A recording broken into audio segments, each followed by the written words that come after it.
एक छोटे से गांव सूरजपुर में हर साल एक बड़ा मेला लगता था। मेले में तरह तरह की दुकानें, झूले और खेलों की भरमार होती थी।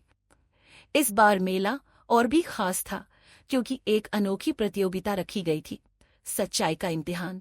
जो व्यक्ति सच्चाई और ईमानदारी 12 साल का एक सीधा सादा लड़का राघव अपनी माँ के साथ मेले में आया था। राघव एक गरीब परिवार से था, लेकिन उसके माता पिता ने उसे हमेशा सच्चाई और ईमानदारी का पाठ पढ़ाया था। यह प्रतियोगिता सिर्फ बहादुर और सच्चे लोगों के लिए है। आपको एक कहानी सुनानी है, लेकिन वह पूरी तरह सच होनी चाहिए। जो सबसे ज्यादा प्रभावित करेगा वही विजेता होगा। राघव यह सुनकर बहुत उत्साहित हुआ।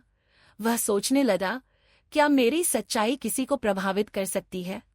प्रतियोगिता शुरू हुई। कई लोग मंच पर आए और अपनी अपनी कहानियां सुनाने लगे। किसी ने बहादुरी की कहानी सुनाई तो किसी ने अपनी मेहनत की। अब राघव की बारी आई। वह थोड़ा डरा हुआ था, लेकिन उसने माँ की बात याद की, हमेशा सच बोलो, डरने की जरूरत नहीं। मेरा नाम राघव है। मैं आज आपको अपनी सच्चाई बताना चाहता हूँ। कुछ दिनों पहले मेरे पिताजी की नौकरी चली गई। हमारे पास खाना खरीदने के भी पैसे नहीं थे। मैं स्कूल से आते वक्त एक मिठाई की दुकान के पास से गुजर रहा था। मैंने वहां जमीन पर एक 100 रुपए का नोट देखा।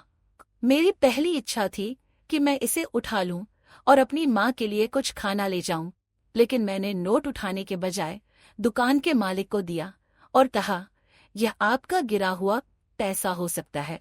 दुकानदार मुस्कुराया और कहा, यह मेरा नहीं है, लेकिन तुमने इसे लौटाकर अपनी सच्चाई साबित कर दी। मैं तुम्हें मिठाई का डिब्बा मुफ्त देता हूँ। उस दिन मैंने जाना कि सच्चाई का इनाम हमेशा मिलता है। राघव की कहानी सुनकर पूरा मेला शांत हो गया। उसके शब्द सीधे लोगों के दिलों तक पहुंचे। मुखिया जी ने तालियां बजाते हुए कहा, यह लड़का हमें सिखा दिया कि सच्चाई हमेशा सबसे बड़ी होती है। मुखिया जी ने घोषणा की, इस साल के सच्चाई के इम्तिहान का विजेता राघव है। इसे 10 रुपए का इनाम दिया जाता है। राघव की आंखों में आंसू आ गए। उसने इनाम की राशि अपनी माँ को देते हुए कहा, अब हमारे घर में खुशियां लौटेंगी। इस घटना के बाद राघव का नाम पूरे गांव में प्रसिद्ध हो गया। उसकी ईमानदारी और सच्चाई की चर्चा हर जगह होने लगी। लोग उसके उदाहरण से प्रेरणा लेने लगे।